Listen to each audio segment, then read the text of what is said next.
जनना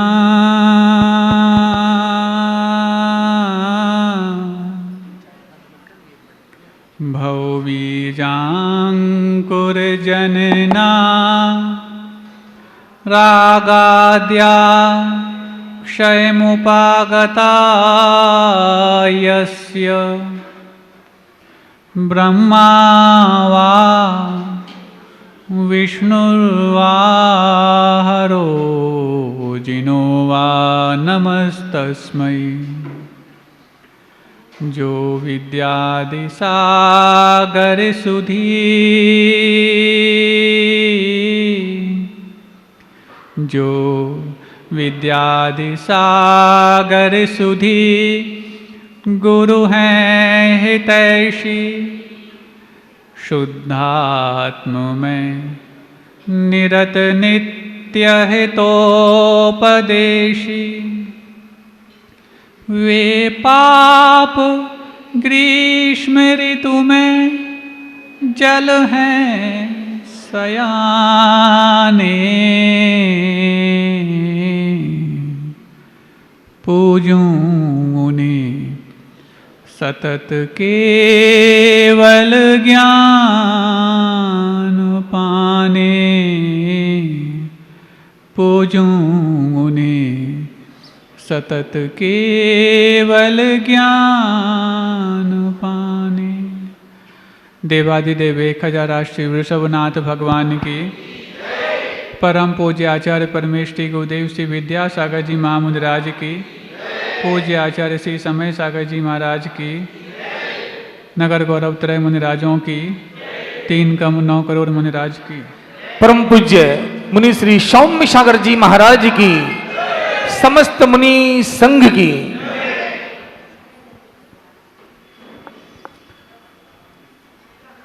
आजादी के पहले का भारत जिस स्वर्णिम अतीत को अपनी गोद में समेटे बैठा था, धीरे धीरे वो स्वर्णपना उसका किस कारण से धूमिल हुआ और क्यों उसी फिजाओं में जीने वाले लोग खुद को गुलाम जैसा महसूस करने लगे। पिछले दिनों पर ने चर्चा की कि धीरे धीरे कानूनों के तहत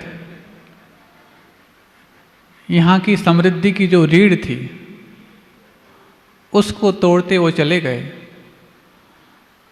तब जाकर के अतिथि देवो भव की भावना भी जो भारत के रग रग में बैठी जाती थी वो वहाँ से पग पग आगे बढ़ते हुए भागने लगे।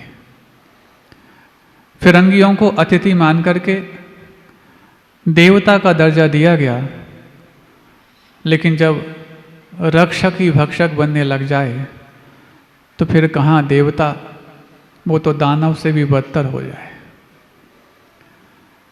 अब धीरे धीरे भारतीयता उन कानूनों की दबिश में आकर के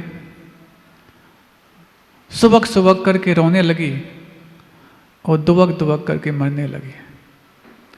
अब एहसास हुआ कि शायद हम अपने घर में रह करके भी जेल में हैं, हम अपने वतन में रह करके भी पतन की ओर हैं। अभी तक वेतन मिलता था हमारे संस्कारों से, अब तो चेतन भी नर्तन करने के लिए मजबूर है। अभी तक इस नर तन को पाकर के भी हम ऐसा कुछ कर पा रहे थे कि नर तन से भी इस रतन को धीरे धीरे चमकाने का प्रयास कर रहे थे। अब तो चमक भी फीकी पड़ने लगी। पराधीनता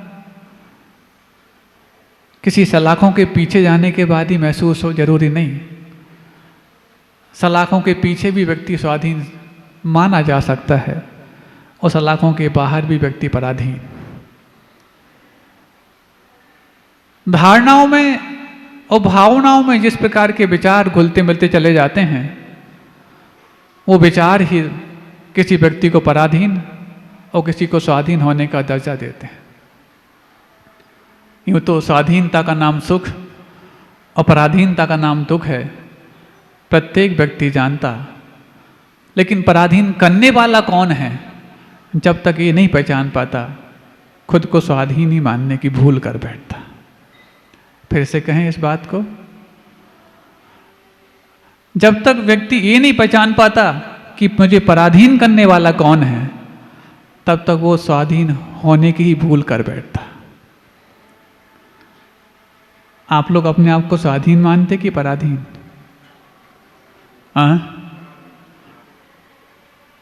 महाराज, पराधीनता का दुख होता है, तो हम तो इतने दुखी लगते नहीं जितने आज़ादी के पहले गुलाम भारत में लोग रहते थे, वो अपने आप को महसूस करते थे। हमने बताया ना, 1600 ईस्वी में भले ही ईस्ट इंडिया कंपनी आई हो, आते साथ ही व्यक्ति पराधीन महसूस नहीं किया था। उस समय तो उनको अतिथि मान करके उनकी सत्कार आव भगत की थी। लेकिन जब अतिथि ही आपकी स्थिति बदलने के लिए कारण बन जाए, तो फिर परिस्थिति वस्तु स्थिति के मोहताज हो जाती है, और वस्तु स्थिति भी परिस्थिति की मोहताज हो जाती है, क्योंकि मनस्थिति कुछ अलग रूप में काम करने लग जाती है। अब लोगों को समझ में आने लगा, ऋण, वृण और तृण, इनको यदि समय रहते ना रोका जाए, तो ये बाद में जाकर के विप्लव बन करके सामने आते हैं। ऋण तो आप समझते ही हैं, लोन निकाल लिया हो, कोई बात नहीं, हर महीने इतना ही तो ब्याज देना पड़ता है, हम दे देंगे। लेकिन 1 महीने देना हो तो कोई बात नहीं, मूल तो अभी आपके हाथ में आया नहीं, और ब्याज से ही कंगाल होने लग गए। फिर क्या होगा? अरबपति को खरबपति नहीं, लखपति हजारपति भी नहीं, रोडपति होने में भी देर नहीं लगती। ये ऋण का इग्नोर करने का परिणाम है। ऐसी वृण, वृण का मतलब घाव, घाव है, कोई बात नहीं, ठीक हो जाएगा अपने आप, और इग्नोर करके पानी में घूमने लग जाओ, बरसाती पानी में, और वो घाव यदि लोहे से लग गया हो, फिर तो कहना ही क्या, फिर तो ATS का इंजेक्शन लगता है, और ना लगवाओ तो क्या होगा? टिटेनस। टिटेनस तो फिर भी किसी नस में हो, लेकिन जब इसको इग्नोर कर दिया जाता है तो नासूर बन करके वो सामने आता है। फिर तो वो घाव अलग करने में जितना दर्द था, अब घाव नहीं, वो पूरा पूरा अंग ही वहाँ से अलग करना पड़ेगा। उसके बावजूद भी उसके संस्कार बने रह सकते हैं। ऐसी तृण की बात है। तृण मतलब तिनका, तिनके की अग्नि तो है, क्या फर्क पड़ता है? खड़ी फसल हो, कुछ दिनों में कटने वाली हो, और कोई तिनके की अग्नि मात वहाँ पर कुछ नहीं, तिनका तो है, क्या फर्क पड़ता है? क्या होगा? तिनका भी नहीं बचेगा, सब ध्वस्त हो जाएगा। ऐसी ऋण, वृण और तृण जो हैं, समय रहते इनको पहचान करके ना रोका जाए तो पक्का है फिर आप कयामत के शिकार हो सकते हैं। थोड़ा इसको पास करो। कयामत के शिकार हो सकते हैं। ऐसे ही उनको अतिथि मान करके, कोई बात नहीं, हमसे तो ज़्यादा देखने में सफ़ेद सफ़ेद लगते हैं। आपने एक नाम सुना, वाइट कॉलर क्राइम? इसको सफ़ेद पोश अपराध बोलते हैं। न्याय की पुस्तकों में आप इसको सफ़ेद पोश अपराध, ये क्या होते हैं? ये अपर लेवल के लोगों के माध्यम से किए जाते हैं। छोटा व्यक्ति अपराध करे तो कोई बात नहीं, अपराधी कह दोगे, लेकिन वो जिनकी छवि तो बहुत अच्छी है, लेकिन जब वो निम्न कार्य करते हैं तो उसको सफ़ेद पोश अपराध बोलते हैं। तो ऐसे ही वो सफ़ेद सफ़ेद आए, उनको देख करके हाँ तीव्र पुण्यशाली हैं, लेकिन किसी का पुण्य तुम्हारे पुण्य को बढ़ाने में मदद करे तब तो उसका पुण्यशाली होना सार्थक है। और किसी का पुण्य तुम्हारे ही पुण्य को घटाने लग जाए तो काहे के पुण्यशाली। इससे तो वो हीन पुण्य वाले अच्छे, जो हम जैसे हीन पुण्य को बढ़ाने के लिए मदद करने लग जाए। इसलिए कई बार कहना पड़ता, पुण्यहीन होना इतना खतरनाक नहीं जितना कि धर्महीन होना है। और बस अंग्रेज जो आए वो पुण्यवान तो थे लेकिन धर्महीन थे, और हम लोग भले ही पुण्यहीन थे लेकिन धर्मवान थे। पुण्यहीन धर्मवान होकर के एक दिन अपने आप को पुण्यवान बना देगा, लेकिन यदि पुण्यवान धर्महीन हो गया तो पुण्यहीन होने में देर नहीं लगेगी। आप लोग सुन रहे हैं? आप लोग सो रहे हैं? अच्छा, मतलब सोच के बोल रहे हैं कि क्या बोलना है। बहुत अच्छा, क्योंकि आप लोग के ऊपर छत्र चलते रहते ना। अंग्रेजों के समय तो छत्र कौन चलाता था? बाहर एक बैठा रहता था। हाँ, एक खसटाटी सींचता, एक ले रहा बाहर, ऐसा आप गाते ना। हाँ, कूलर की व्यवस्था भी मैनुअल होती थी और पंखे की व्यवस्था भी मैनुअल होती थी। अब तो सब मैकेनिकल है, ना कोई बाहर खींचने वाला बैठा है, ना बाहर कोई सींचने वाला बैठा है जिससे अंदर ठंडक आए। अब तो सब ऑटोमेटिक है महाराज, सब ऑटोमेटिक है। जन्म भी ऑटोमेटिक है, जीवन भी ऑटोमेटिक है, और मरण भी, बोलो ना महाराज, ऑटोमेटिक है। महाराज ऑटोमेटिक नहीं, मरण ऑटोमेटिक है। महाराज तो पुरुषार्थ से हैं और यहाँ तुम्हारे पुण्य से आए।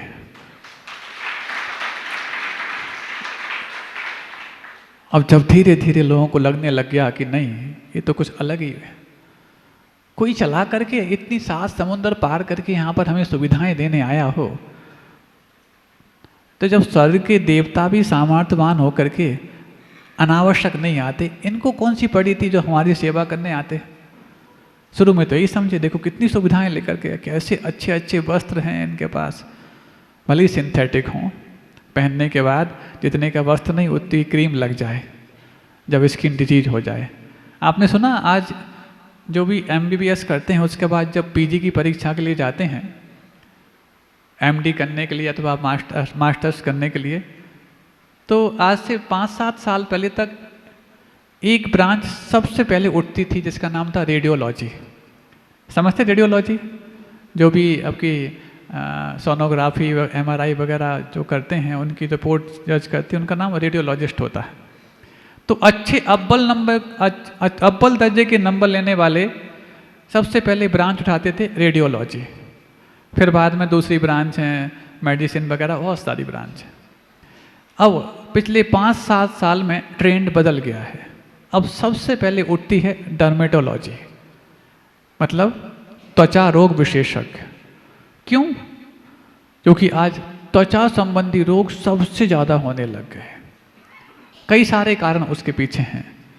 एक कारण तो ये है प्रदूषण बहुत है, दूसरा ये है कॉस्मेटिक्स यूज आप ज़्यादा करते हैं, तीसरे जो वस्त्र आप पहनते हैं वो वस्त्र नहीं, वो तो सिर्फ आपके भीतर आपको रखने के लिए बाहर से जेल की तरह होते हैं।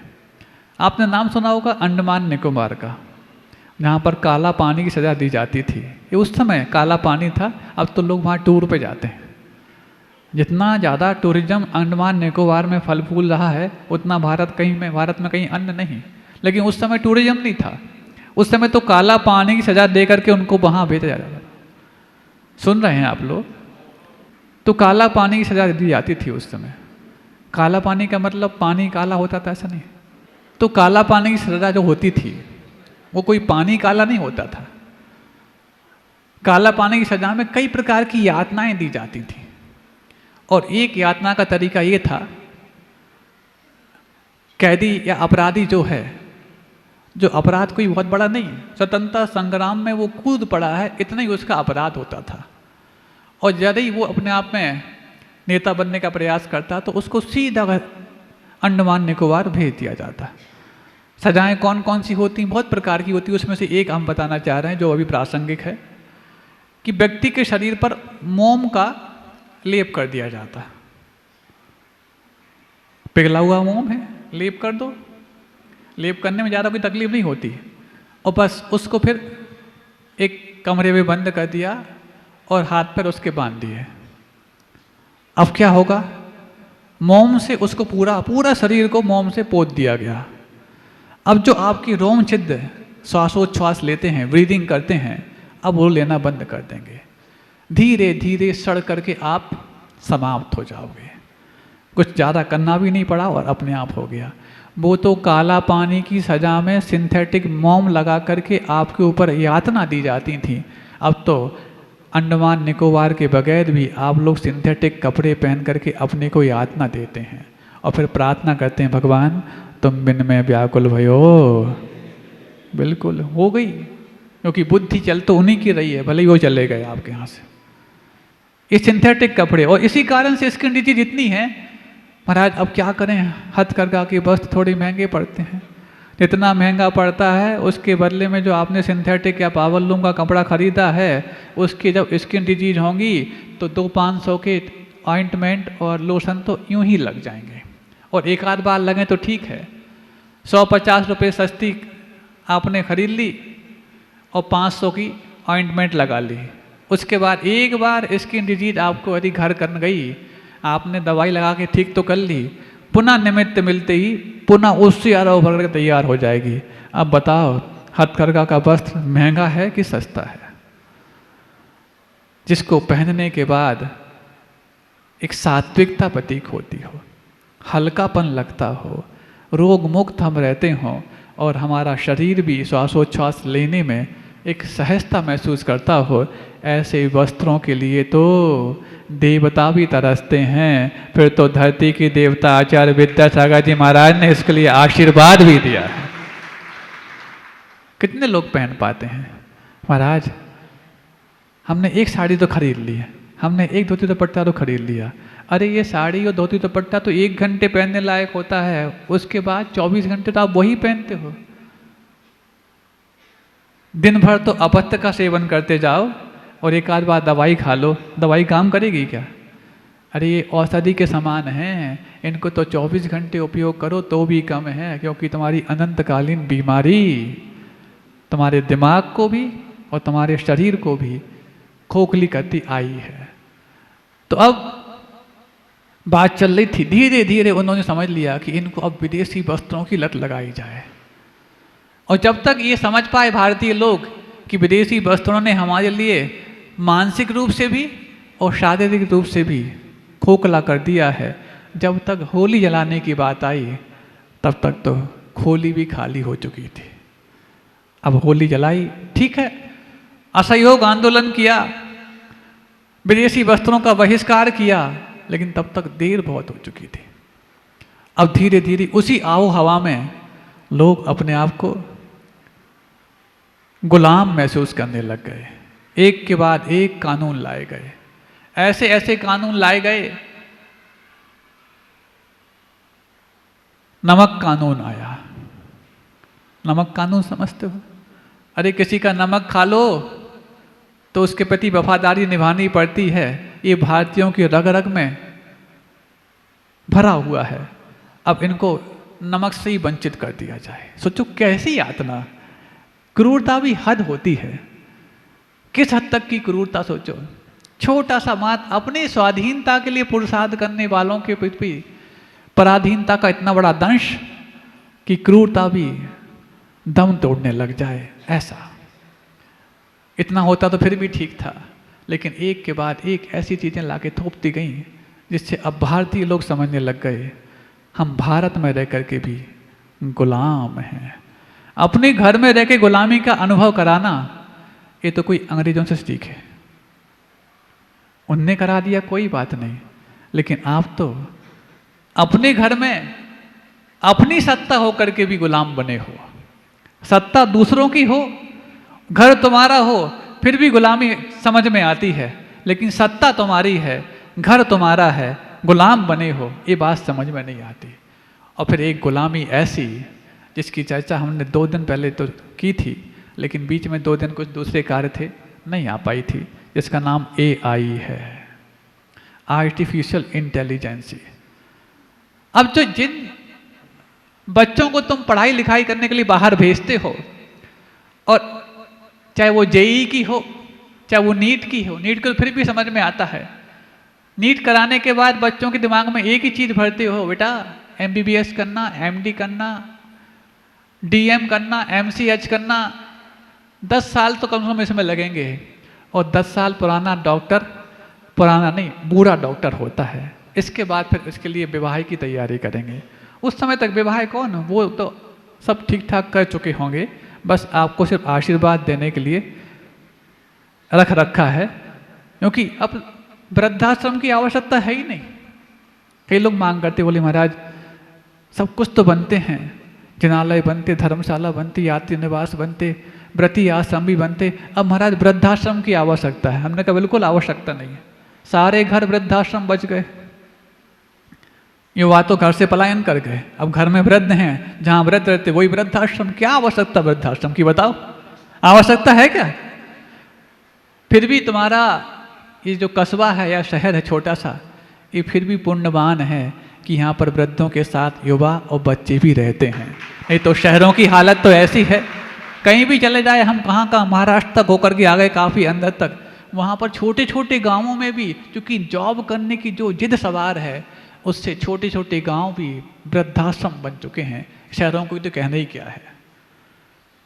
ऐसी जिद सवार कि नौकरी करने के लिए वो और नौकरी पाने के लिए अपने बिजनेस को ठुकराने के तैयार है। अब एक आपको नमूना बताते हैं। एक स्थान था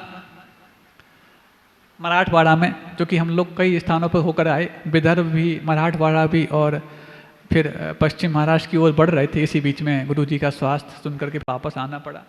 महाराष्ट्र के 4 पार्ट हैं, खानदेश है, मराठवाड़ा है, विदर्भ है और पश्चिम महाराष्ट्र है। तो विदर्भ जो नागपुर और हिंगोली इस टाइप का जो एरिया है वाशिम तक, वो विदर्भ माना जाता है। उसके बाद फिर मराठवाड़ा चालू हो जाता है। फिर थोड़ा सा पश्चिम की ओर बढ़ो तो पश्चिम महाराष्ट्र लग जाता है, जिसमें पूना, मुंबई शहर आते हैं और भी बड़े बड़े जिले आते हैं। सभी जगह जॉब है, इसका मतलब है आप पढ़े लिखे हैं। अब आप सुन करके एक उदाहरण हम आपको बताना चाह रहे हैं, आप हंसोगे। हल्दी नगर के नाम से जाना जाने वाला एक शहर है जिसका नाम बसमत नगर है, जहाँ पर हल्दी इतनी होती है कि पूरे देश और विदेश तक पहुँचाई जाती है। हल्दी की बहुत बड़ी मंडी है, सांगली भी है और बसमत, बल्कि सांगली से बड़ी बसमत नगर है।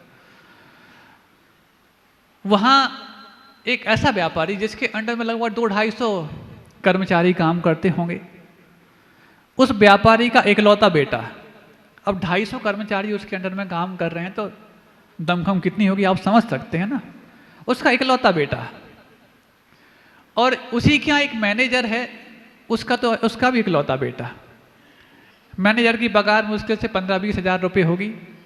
उसका इकलौता बेटा अभी रोजगार ढूंढ रहा है।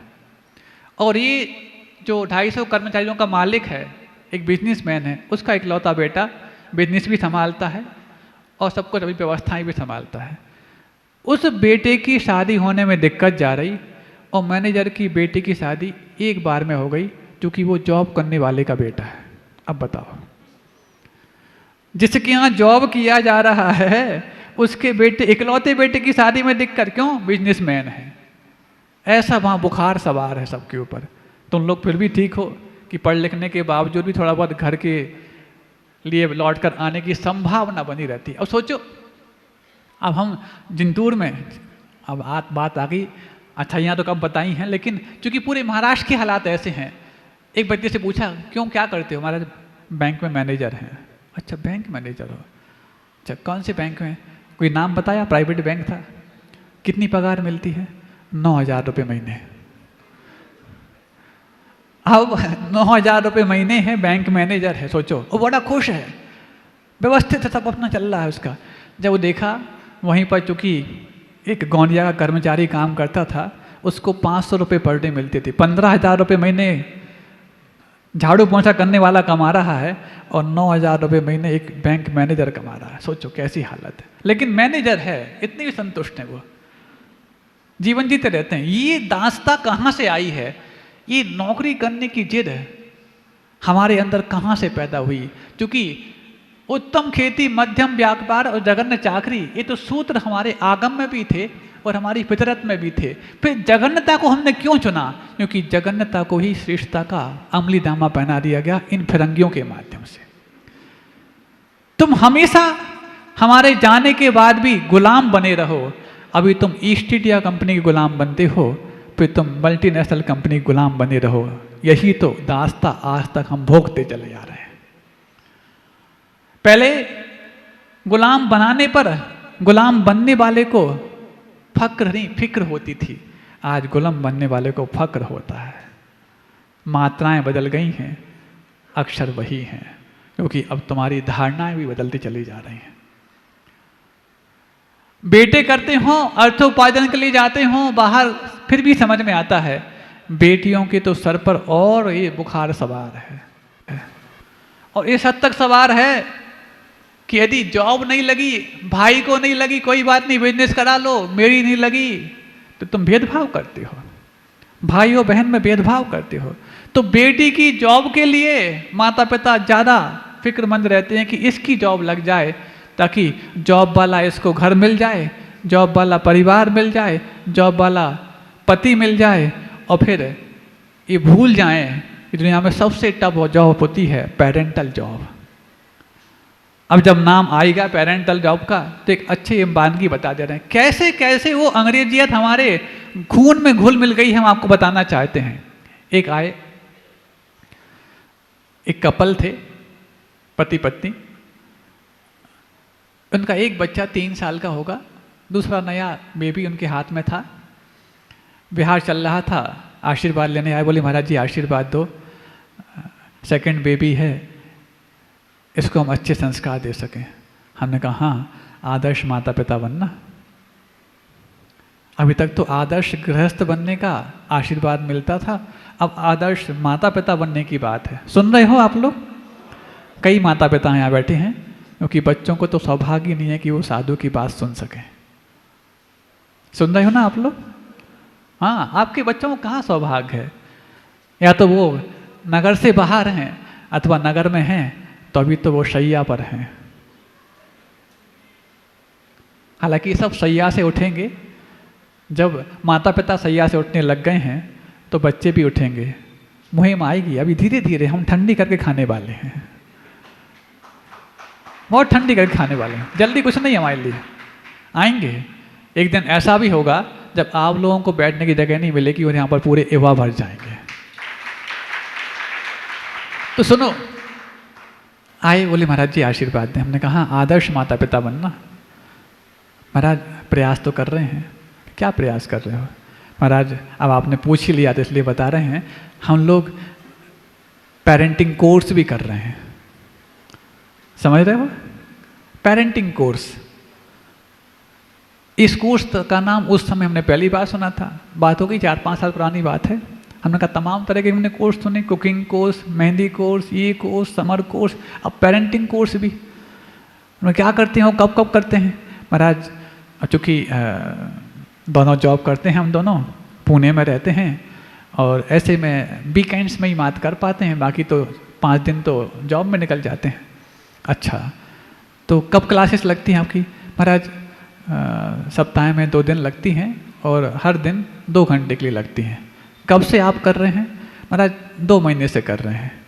क्या सीखा आपने? महाराज बहुत परवरिश करने के तरीके सीखे, कैसे बच्चों की परवरिश की जाती है। अच्छा, और क्या सीखा? महाराज बहुत अच्छा सिखाते हैं, मोटिवेशनल तरीके से सिखाते हैं, बहुत अच्छा। हमने उससे पूछा, हमने कहा ये बताओ, कोई डॉक्टर बनने के बाद MBBS करता है क्या? नहीं महाराज जी। वकील बनने के बाद LLB करता है क्या? नहीं महाराज जी। CA बनने के बाद CA का फाउंडेशन कोर्स करता है क्या? नहीं महाराज जी। तो फिर पेरेंट्स बनने के बाद पेरेंटिंग कोर्स कैसे कर सकता है? अरे तुम पेरेंट्स बनने के पहले पेरेंटिंग कोर्स करते, फिर पेरेंट्स बनते तो बात समझ में आती है। तुम 2 बच्चों के माता पिता बन गए हो, पेरेंटिंग कोर्स करने जा रहे हो, सप्ताह में 2 दिन खर्च करते हो, बच्चे को घर में छोड़ के जाते हो आया के पास। इसकी बजाय तुम 2 महीने की पेरेंटल लीव देके अपने घर जाते, तो बच्चा जिस हाथ में जाता वो शिक्षक बन जाता, और तुम्हारे पेरेंटिंग कोर्स के बगैर भी तुम्हारे बच्चे संस्कार पा जाते। अब सोचो ये सब गुलामी की दास्तां कैसे कैसे तुम्हारे अंदर भेजी जा रही है। कुछ भी एक मॉडर्न चीज आई, आप उसको हथियाने के लिए इतनी दिलचस्पी से पीछे पड़ जाते हो, कहीं ऐसा ना हो दकियानूसी बनने का कलंक मेरे स्वस्थ भाल पे ना लग जाए। सिर्फ हम ऑर्थोडॉक्स ना बन जाएं, हम पिछड़े ना माने जाएं, हम पिछलग्गू ना बन जाएं, इसलिए हर उस नई चीज को बिना सोचे समझे हथियाने की कोशिश करते हैं। बस मार्केट में आने की देर है। होता कि नहीं होता बताओ? यही तो दास्ता है, यही तो अंग्रेजियत है। अरे हम जिन चीजों को छोड़ रहे हैं उन चीजों को पाने के लिए मचल रहे हैं, और जो उन्होंने जूठन छोड़ दी उसको खाने के लिए हम मचल रहे हैं। होता कि नहीं होता? अब जैसे जैसे ये सब तुम्हारे ऊपर अंदर भेजते चले गए, अब आप मान लिए यही जीवन शैली अपनानी हमारे लिए आवश्यक है। इससे हट के हमारी कुछ हुए तो लोग कहेंगे अरे दकियानूसी हो तुम, तो पिछड़े हो। ये कमेंट्स हम नहीं झेल पाते।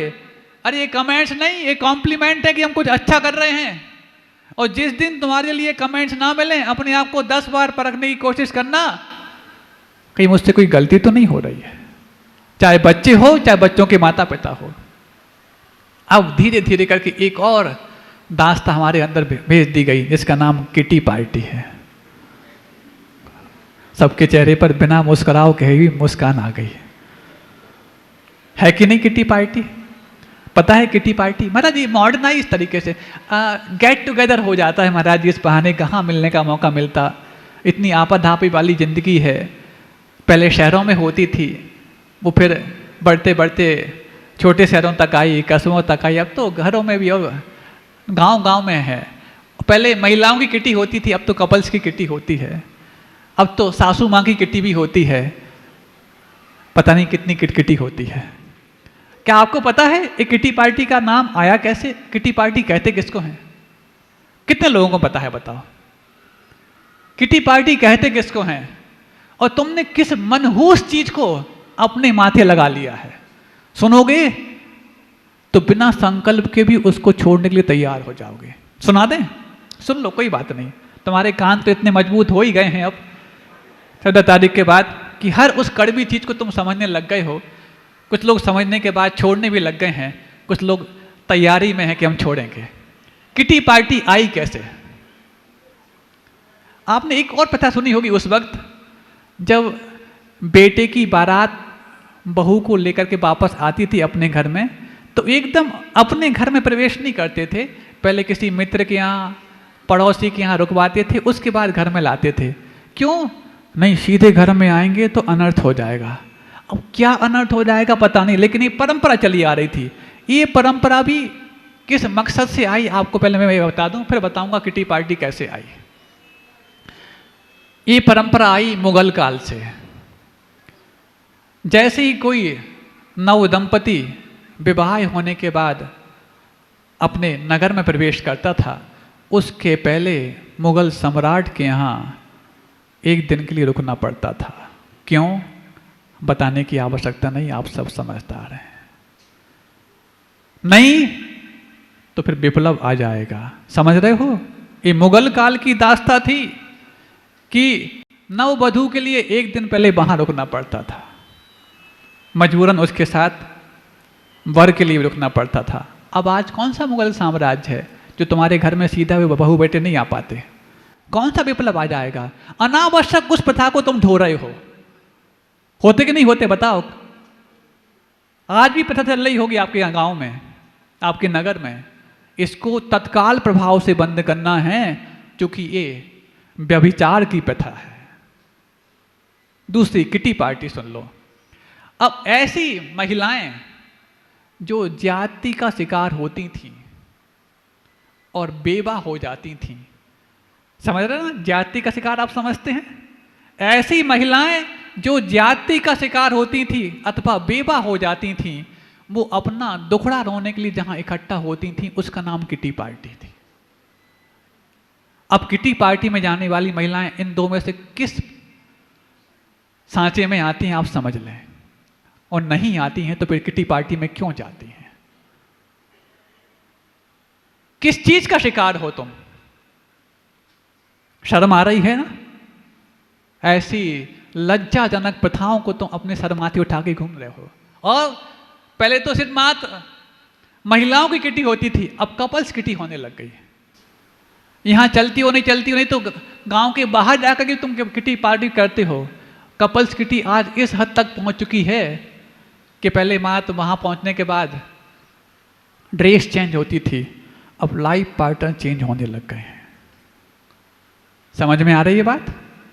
संकेतों में बहुत कुछ कहा जा रहा है। और अब ये सब कुरीतियां, ये सब संस्कारों की हानियां तुम्हारे घरों में व्याप्त हो रही हैं। इसलिए धर्म सभा में ऐसी बातें करना पड़ रही है, क्योंकि बिन जानन के दोष गुणन को कैसे तजिए गई है। तुम दोष को दोष नहीं मान रहे हो, इस कारण से उनको अपनाने के लिए तैयार हो। हाँ, लाइफ पार्टनर शेयर होने लग गए हैं। एक किटी पार्टी, कपल किटी का परिणाम ये है। अब एक और बानगी बता दूं आपको। रामटेक चातुर्मास चल रहा था गुरुदेव के साथ। उस वक्त की बात है, एक बिटिया आती है, बोली महाराज आपने बहुत अच्छा विषय लिया किटी पार्टी के बारे में, कमरे में बता रहे थे किसी को। महाराज ठीक है, जो यंग लोग हैं वो तो ठीक है, सीनियर लोग, महिलाएं, दादी माँ की किटी जब चलती है तब जाके समझ में नहीं आता। हमने कहा वो लोग भी किटी? हाँ महाराज। तो क्या करते हैं महाराज, कैसे बताएं क्या होता है? हमने कहा उसमें जेंट्स लोग भी आते? नहीं, जेंट्स तो कोई नहीं आते। तो फिर क्या दिक्कत है? महाराज प्लीज। कुछ बात उसने बताई। फिर किस्मत से अगले संडे को वो जो दादी माओं की किटी थी ना, वो सारी पूरी टीम आ गई। हमने कहा क्यों, आप लोग की किटी चलती है? हाँ महाराज जी। कौन सी? स्वाध्याय किटी। उन्होंने चलो बहुत अच्छा, कम से कम। कब चलती है? मतलब महीने में एक दिन। अच्छा, क्या करती है उसमें? आज कुछ नहीं, थोड़ा सा कलेक्शन कर लेते हैं, कभी जरूरत पड़ती है किसी को उसको हेल्प कर देते हैं, और नहीं तो स्वाध्याय कर लेते हैं। मैंने कहा बहुत अच्छा। और क्या होता है? इसके पहले वो बिटिया बता गई थी, बोली महाराज जी यहाँ से जब वो ड्रेस पहन के गई हैं तो वहाँ ड्रेस चेंज क्यों करती हैं? जब यहाँ आप अच्छी ड्रेस में गए हैं तो वहाँ आप चेंज क्यों करते हैं? खैर वो वाली बात तो उनसे पूछ नहीं पाए, लेकिन हमने आपके मन में प्रश्न छोड़ दिया कि इसके पीछे क्या लक्ष्य है आप ही समझो। लेकिन हमने जो दो बात उन्होंने बताई उन पर प्रश्न किया। एक तो स्वाध्याय की बात, और दूसरा कलेक्ट कर लेते हैं किसी की सेवा करने के लिए, किसी की जरूरतमंद को देने के लिए। मैंने उनसे पूछा ऐसा कौन सा स्वाध्याय है जो महीने में एक बार करते हो और 30 दिन तक आपको याद रहता है और अगली बार उसको और आगे पढ़ा लेते हो? कई बार हमें तो जो कल पढ़ा है एक बार फिर पलट के देखना पड़ता है अगले दिन पढ़ने के पहले कि इसमें कौन सा विषय गल गया, और तुम महीने भर तक याद रखते हो। और दूसरी बात, बिना प्रयोजन के पैसा इकट्ठा यदि होता है तो झगड़े के लिए ही कारण बनता है। भारतीय वीरांगनाओं ने जब लक्ष्य सामने आया है तो पुण्य का द्वार भी खोलना जानती है और मंदिर का द्वार बनाना भी जानती हैं, और बिना लक्ष्य के पैसा इकट्ठा हो गया तो घर द्वार को बिगाड़ने के लिए वो कारण बनता है। इसलिए जब लक्ष्य सामने हो तुरंत इकट्ठा हो जाएगा। अनावश्यक यदि इकट्ठा कर रहे हो तो किसी न किसी व्यसन के रूप में अपनाना आएगा, ये पक्की बात है।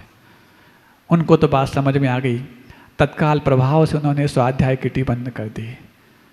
हमने कहा चिंता मत करना, तुम्हारे स्वाध्याय को बंद कराने में मैं निमित्त बनूंगा तो इसका पाप मैं झेल लूंगा, लेकिन इसके बहाने तो तुम करते हो, पहले उसको बंद कर दो। आज ये हालत है कि उनका प्रतिदिन स्वाध्याय होने लग गया है, किटी के बगैर भी और अच्छे मनोयोग के साथ भी। अब ये वाली बात सुनने के बाद, चाहे वो महिलाओं की किटी हो, बहुओं की हो, सासुओं की हो, कपल्स की किटी हो, ये सब सुनने के बाद कितने लोग हैं जो आज से किटी का त्याग करेंगे? महाराज हमारे यहाँ होती नहीं, अभी नहीं होती, अभी नहीं होती, होती है फिर तो बहुत अच्छी बात है। अब सुनो एक और सुनो, अब एक और किटी का एक और उदाहरण सामने आ गया। सुनो सुनो, अब बात आएगी, सुनो सुनो, आपस में बात नहीं करो। एक बड़े शहर की बात है, नाम नहीं बताऊंगा, किसी शहर की बदनामी करना मुझे अच्छा नहीं लगता, क्योंकि हम वहाँ स्वयं रह करके आए हैं, कैसे बदनाम करते हैं उसको। तो किटी पार्टी का दिन था और जगह जगह से वो ऑटो वाला उन महिलाओं को इकट्ठा कर रहा था, किटी का समय हो गया। तो एक घर के आगे उसने हॉर्न बजाया, वो महिला का बच्चा बाहर निकल के आया, बोले बेटा मम्मी को बोलो किटी पार्टी का समय हो गया। बोले अंकल रुको तो, अभी मम्मी पूरी चुड़ैल तो बन जाए। आप हंस क्यों गए? क्योंकि लास्ट किटी पार्टी में उनको थीम दिया गया था अगले बार आपको चुड़ैल बन करके आना है। तो चुड़ैल बनाने की और पूरा पूरा मुखौटा वो वैसे ड्रेस पहनने के लिए वो तैयार हो रही है, इसलिए पहले पूरी चुड़ैल बन जाए, उसके बाद वो किटी पार्टी में आ पाए। सुन रहे हो? जब बेटा अपनी माँ को चुड़ैल कहने लग जाए तो समझ लो आपके संस्कार कितने तार तार हो चुके हैं। अब बताओ और कुछ बताएं किटी के बारे में। किटी पार्टी की शुरुआत क्यों हुई? बेवा महिलाएं और जाति की शिकार महिलाएं जहां दुखड़ा रोने के लिए इकट्ठा होती थीं, उसका नाम किटी है। अब आप किटी में जाओगे? कितने लोग हैं जो किटी में नहीं जाएंगे, पुरुषों चाहे महिलाएं हों? आज भले ही नहीं है, कल तुम्हारे घर में आने वाला कपल्स किटी का करो। आगे से त्याग कौन कर सकता है बताओ? अरे त्याग करने में दिक्कत क्या है? जब जाते नहीं तो त्याग कर दो। कभी भी मान लो ये परंपरा तुम्हारे घर में आ गई, दोनों हाथ उठा के हम उसको बाहर करेंगे। अभी तुम दोनों हाथ उठा दो, मात्र उठाओ। कुछ लोग सोच रहे हैं पड़ोसी ने उठाए कि नहीं उठाए। पड़ोसी को देख करके बुराई का त्याग मत करना, साधु को देख के त्याग करना तो पुण्य लगेगा। जाते नहीं है कोई बात नहीं, आगे जाने की संभावना बनेगी तो नहीं जाएंगे, ये संकल्प की बात है। हाँ सुनो, अब तो धीरे धीरे करके आपको आधुनिक होने का मंजर तुम्हारे दिमाग में लाया गया और एक एक करके आपको गुलाम बनाने का हर्ष सामने आता चला गया। एक के बाद एक चीज़ें लाई गई, थोपती चली गई। अब वो भारतीय जो संस्कारों से ओत प्रोत था, अपने आप को संस्कारों की हानि के साथ जीने के लिए मजबूर होने लग गया। कानून के तहत लाया गया, नमक कानून लाया गया, फिर धीरे धीरे करते कुछ ऐसी चीज़ें तुम्हारे साथ जोड़ दी गईं जिनको सहन करना भी बहुत मुश्किल था। अब जाकर के आंदोलन के बिगुल बजना प्रारंभ हुए। ये तो आज़ादी के पहले आंदोलन की हम बात करेंगे, करते रहेंगे। अब आज़ादी के बाद कुछ ऐसे अभियान, कुछ ऐसे रिवॉल्यूशन आए जिनकी हम बात करना चाहते हैं। 1959 आज़ाद भारत को 12 वर्ष हो चुके थे। उस समय फर्स्ट रिवॉल्यूशन आया नॉलेज वर्कर के रूप में। ये क्या होता है? जो नॉलेजवान हैं उन्हीं को अर्थोपार्जन के लिए सुविधाएं दी जाएंगी। तो एक तरफ से जो पढ़े लिखे नहीं थे और नौकरी करके पैसा कमाते थे, उन पर एक बहुत बड़ा कहर ढा गया कि अब से पढ़े लिखों के लिए ही नौकरियां मिलेंगी। ये फर्स्ट रिवॉल्यूशन था बेरोजगारी को पनपाने के लिए, क्योंकि बेरोजगारी इतनी बड़ी गुलामी होती है कि शायद अंग्रेजों की गुलामी फिर भी लोग सहन कर गए हों, लेकिन बेरोजगारी की गुलामी को सहन करना आज भी संभव नहीं है। तो एक तरफ से सारे के सारे लोग जो कम पढ़े लिखे थे उस समय बेरोजगार साबित होने लग गए। ये फर्स्ट रेवोल्यूशन ने भी बहुत बड़ा दंश और बहुत बड़े अर्थोपार्जन के तरीके यहाँ से खत्म किए। लेकिन दूसरी तरफ से लोग पढ़ लिख करके फिर रोजगार कमाने की जिद करने लग गए। फिर भी एक प्रहार भारतीय संस्कार झेल गया। दूसरा युग आया, मशीनी युग। इस मशीनी युग ने तो हर कारगर को नाकारा साबित कर दिया। फिर भी इस दंश को भी झेलने के लिए भारतीय सीना मजबूत था। लोगों ने फिर दूसरी तरीके से रोजगार ढूंढे। अब हम मशीनों को बनाने में अपने आप को रोजगार में लाएंगे। तीसरा और बड़ा आया 1985 में, कंप्यूटर क्रांति के रूप में। अब तो मशीनों को आने से जैसे ही मनुष्यों के प्रति रोजगारों की संभावनाएं खत्म हुई, ये तो और बड़ा बाबा था। इसने तो एक साथ सैकड़ों हजारों लोगों के रोजगार खत्म करने का संकल्प ले रखा था। इन तीनों बड़े प्रहार को भारतीय और भारतीयता सहन कर गई अपनी सहन शक्ति के बलबूते पर। चौथा उससे बड़ा प्रभाव आया एआई का रेवोल्यूशन, जो अभी वर्तमान में है। और तुम्हारे बच्चे कालिदास बनकर के जिस शाखा पर बैठे हैं उसी को काटने में जुटे हुए हैं, और जब वो शाखा पूरी कट जाएगी पतन और गर्त में गिरेंगे, इसका उनको आभास भी नहीं है। कंपनियां लुभावना पैकेज देकर के प्रतिभाओं को पहले हायर करती हैं और कुछ दिन काम करा करके जब उनका काम बन जाता है और आपका ही बेटा एक नया रोबोट तैयार करने में कामयाब हो जाता है, धीरे से उनका पैकेज इतना नीचे ला दिया जाता है, इतने में करना हो तो ठीक है, नहीं तो टाटा बाय बाय, और फायर कर देती हैं। आईटी कंपनियों ने हजारों एम्प्लॉइज को फायर करने का अब बीड़ा उठा लिया है। चीख भी आ गई, बात सही है, बीड़ा उठा लिया है। हजारों। अब आप ये मत समझना हमारा बेटा एक बड़ी एमएनसी कंपनी में अपॉइंटेड है, हमारा घर अच्छे से चलता रहेगा, कितने महीने चला पाएगा पता नहीं, और कंपनी कितने महीने उनको सहन कर पाएगी पता नहीं। जब तुम्हारा बेटा जिनको तुमने 9 महीने पाला और बरसों तक पढ़ाया लिखाया आपको सहन नहीं कर पाया, तो वो कंपनी जिसने तो पढ़ाया भी नहीं है और पाला भी नहीं है कब तक सहन कर पाएगी? सुन रहे हो? टिट फॉर टैट, जो एहसान मानता नहीं है कोई उसके प्रति एहसानमंद होता भी नहीं है। तुम्हारे बच्चों ने तुम्हारा एहसान नहीं माना तो कंपनी उस बच्चे का एहसान क्यों मानेगी? उपयोगिता का संबंध मात्र कंपनी ने रखा था, जब आत्मीयता का संबंध तुम्हारे बच्चे ने ठुकरा दिया तो उपयोगिता के संबंध तो वैसे ही बहुत नाजुक होते हैं, कब टूट जाएंगे पता नहीं लगेगा। एआई का जमाना। अब इसके बाद हमने एक बार और बताया कि 1929 तक एक नया लॉन्च होने वाला है, एजीआई, आर्टिफिशियल जनरल इंटेलिजेंसी। इस प्रहार को तो अच्छे सहन नहीं कर पाएंगे। उसके बाद आने वाला है एएसआई, आर्टिफिशियल सुपर इंटेलिजेंसी। मानव सभ्यता खतरे के निशान से ऊपर पहुंच जाएगी। मशीनों ने तुम्हारी बुद्धि से कई गुना ज्यादा बुद्धि स्थायी बढ़त के रूप में प्राप्त कर ली है। आइंस्टीन का दिमाग विज्ञान की भाषा में सबसे अच्छा दिमाग माना जाता है। मशीनों ने या एआई ने आज आइंस्टीन के दिमाग को भी परास्त कर दिया है, ऐसी बुद्धि विकसित कर ली है। अब जिस बुद्धि के बलबूते पर तुम्हें से कोई लोग काम लेते थे, बदले में तुम्हें पैसा देते थे, अब वो बुद्धि जब मशीन के पास है उसको तो पैसा देना नहीं, एक बार मात्र पैसा खर्च करना है, वर्षों तक आपको रिटर्न में देती रहेगी।